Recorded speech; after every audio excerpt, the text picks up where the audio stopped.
FBI or CIA agents of Reddit, what is the biggest secret you can reveal without killing us? Part 2.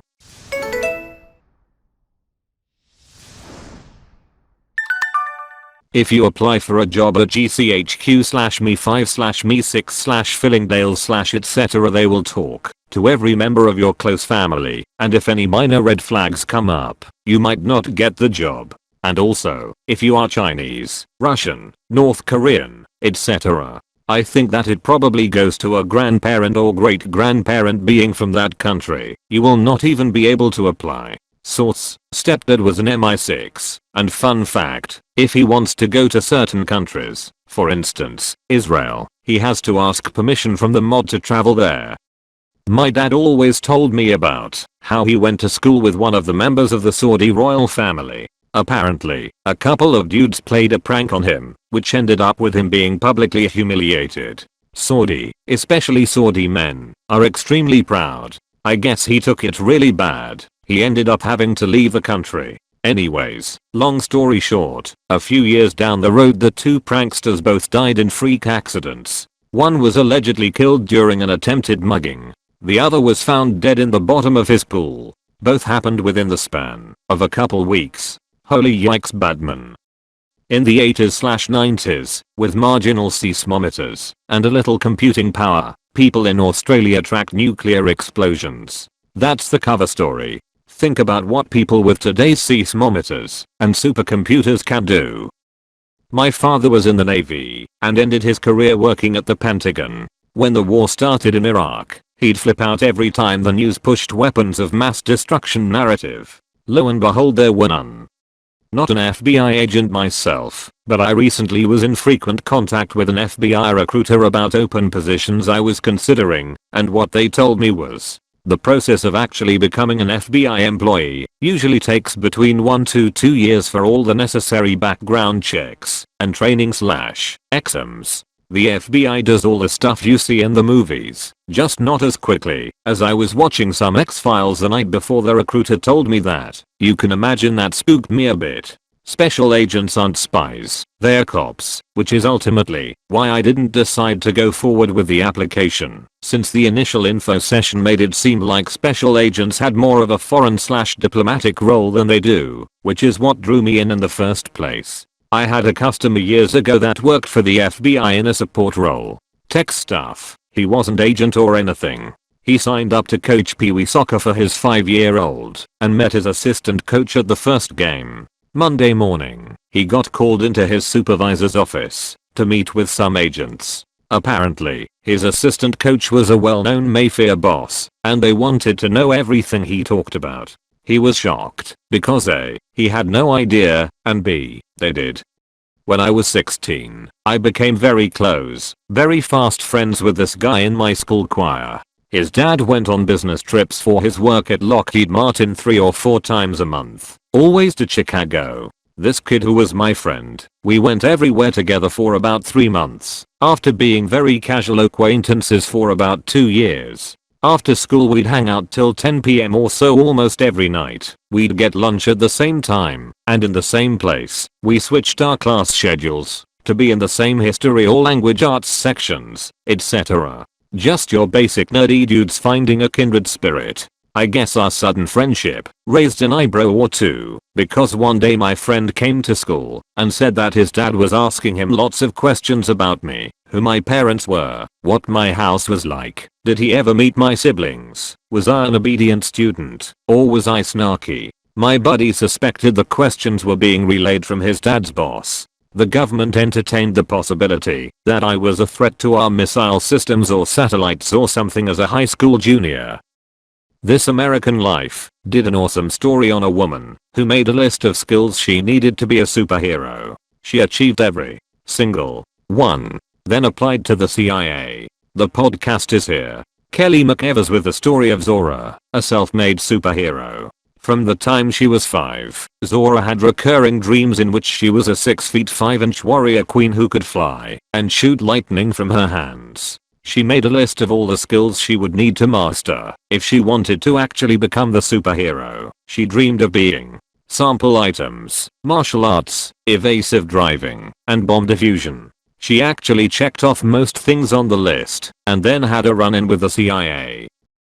While in college, 1978/79, this textbook in my policy class told of a time when Nixon was in office demanded to leave the White House to go to a musical. Unplanned, no prep for anything. Major shitstorm for the Secret Service. Eventually they got Nixon to calm down, and they never went out. One of our close new neighbors happened to work for the Secret Service. His family came over to our family home for dinner one evening. Eventually it came out he worked on the Nixon detail a few years back. That's when I shared my story I read in my textbook. He actually almost dropped his fork and sat there with his mouth wide open. Apparently, the story was not only true, but was supposed to be a secret. I showed him my book, and he notated the author. I have no idea the outcome, but it made the night more interesting. I have no idea if the following is true, but it was recounted to me about 20 years ago by someone with epic credentials, and I've never heard the story in any other media. So here goes. Before the Berlin Wall came down, Soviet radio operators used to carry their own activation keys for the military radio sets. There were slight differences in the electrical properties of each operator's key, which minutely adjusted the broadcast signal properties. Even though the main radio equipment was dotted around the place, the Western powers were able to determine which keys were used, and so track individual operators by closely analyzing the transmission properties. The NATO listeners couldn't break the messages themselves, but the intel was still very useful. Normally, only a few Soviet operators were active in peacetime, but if there were tensions or military exercises planned, more would be brought in. One day every operator started transmitting in relay. All of them were sending messages. It was a sign that something big was afoot, but the NATO commanders had received no advance intelligence of any activity at all. This was highly unprecedented, unique even. They started to panic. Could it be a prelude to an attack? What were the Ruskies up to? Plans for counter scenarios and even possible first strike actions were warmed up, just in case the unthinkable happened. Then, one of NATO's own radio operators noticed something strange. Radio equipment also had an identifiable broadcast fingerprint, separate from the operator keys, and he noticed all the transmissions were originating from the same equipment at a single location close to the east-west border. He passed this information up the chain of command, and with a recommendation to send a spy plane over the top to see what was going on. One was immediately scrambled. The pictures that came back immediately pissed off the generals. The Ruskies were indeed using their operators to send messages from one location. Each operator was lining up in a long queue, entering a radio building, broadcasting a brief radio burst, then retrieving their key and moving to the back of the queue to wait their next turn. But the shape of the line was what annoyed the military brass. The Russians had found out their operators were being tracked and knew how NATO would react given the activity they created. The line snaking around the radio building was in the shape of the hammer and sickle. I don't know what the Russian is for duck you, but that was definitely the message on that picture. My sil is involved in these organizations. She can't tell us much about what she does, but she has a large backpack with a radio phone on top. If the phone rings, she's told us you don't answer it. You just drop everything and get out of town faster than as soon as possible. I was raised by someone who worked for the FBI and grew up around a lot of people who worked there. As a kid I was pretty surprised to learn how many of them believed in aliens. I was even more surprised to learn how many of them believe in angels. Believing in angels. Highly religious people, especially Mormons, are somewhat overrepresented in the FBI. There are a whole bunch of reasons for that, but Mormons in particular tend to have lived overseas/speak second language, and they tend to pass background checks more easily. No drinking/drugs. Real FBI agent here. Polygraph tests are bullheaded. They only really work by convincing you, the subject, that they can tell when you're lying, so you'll be more inclined to tell the truth. A machine cannot tell if you're lying. Period. NIC used to have a good global trends report, published every 4 years, once per new president. It's like a news report, without the news network's bullshit, outlining key element of each region, geographic/economic/social, that might be under stress in coming years. but something happened after the 2016 report, and they went quiet 3 to 4 years ago. Here's an extract from 2008 report that feels very current all of a sudden. 2025 What kind of future? The above trends suggest major discontinuities, shocks, and surprises, which we highlight throughout the text. Examples include nuclear weapons use or a pandemic. In some cases, the surprise element is only a matter of timing. An energy transition, for example, is inevitable. The only questions are when and how abruptly or smoothly such a transition occurs. An energy transition from one type of fuel, fossil fuels, to another, alternative, is an event that historically has only happened once a century at most, with momentous consequences. The transition from wood to coal helped trigger industrialization. In this case, a transition, particularly an abrupt one out of fossil fuels, would have major repercussions for energy producers in the Middle East and Eurasia, potentially causing permanent decline of some states as global and regional powers. In context, we hit peak oil in 2019, and check what BP and GM announced recently about their next strategies.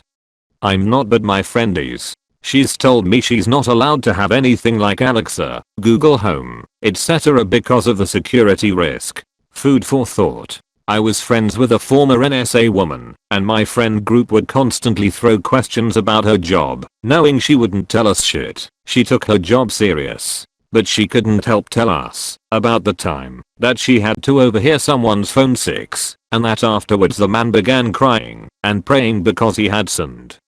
Not CIA/FBI, but I work for the DOE in their property management. Not really much of a secret, but the amount of wasteful spending I see every day would make anyone angry about where their tax dollars are going. And we are nowhere near as bad as Dodd, but it still makes me upset sometimes. They'll spend hundreds of thousands of dollars one day on some items, just to throw it away the next day, because they didn't like what they bought. One example, they bought new keyboard holders for people's desks. Not just a few of them to test them. I'm talking over $100,000 worth of keyboard holders. So, they got them, tried one out, didn't like it. So, they sent it to my department to just be thrown out and destroyed. And this is a daily occurrence with things much more expensive. If you're wondering what the most expensive single item I've ever had to destroy is, it was $1.7 million. Why did we have to destroy it? They just wanted something different. It still worked just fine. Oh well, I get to be employed and play with some fun toys they throw away. Everyone should buy and read Ed Snowden's book Permanent Record if they want to know how much access the FBI, CIA, and NSA can get on your information and life if they want to. I did talk to a DC tour guide who formerly worked with the CIA. The tour guide thing is a side job she does for fun. She told us that a coworker was attending a video conference that Snowden was sitting in on. The coworker said to Snowden, "So, how do you feel knowing that when the Russians are done with you, they'll likely murder you and make it look like the Americans did it?" You could hear a pin drop. And then Snowden starts stammering about how the Russians have been nothing but kind to him. So, sometimes they hold fire drills just to go around and see who doesn't lock their computer/workstation or take care of physically locking up classified material/hard drives properly before exiting the building. And then, those people are all fired. When the government shut down hooker sites on Backpage and Craigslist, the section responsible for hunting human traffickers got pissed. I perused Backpage/Jacksonville for 6 months, flagging individuals that matched the description of missing persons. Found a lot of missing girls. My dad works for a 3-letter organization, and to this day I have no idea what he does. It's so funny, growing up not knowing what my dad did. It felt normal. My dad would leave for a week, be home for a week, leave for 2, home for 3. He always had a present for me from whatever country he was in. All in all, it never struck me as odd as a kid. It wasn't until I was an adult did it really stick out as abnormal. But to answer your question, he has only told me one thing. Every so often he'll send me a text, even now as a grown 30-year-old, "Change your passwords." I always do, without question. A romantic interest of mine with very high clearance told me that, if he ever talked in his sleep, I had to tell him exactly what he said, and he had to file a report on it. If you like this, give this video a big thumbs up, and if you are new to the channel, consider subscribing. If you enjoy our content,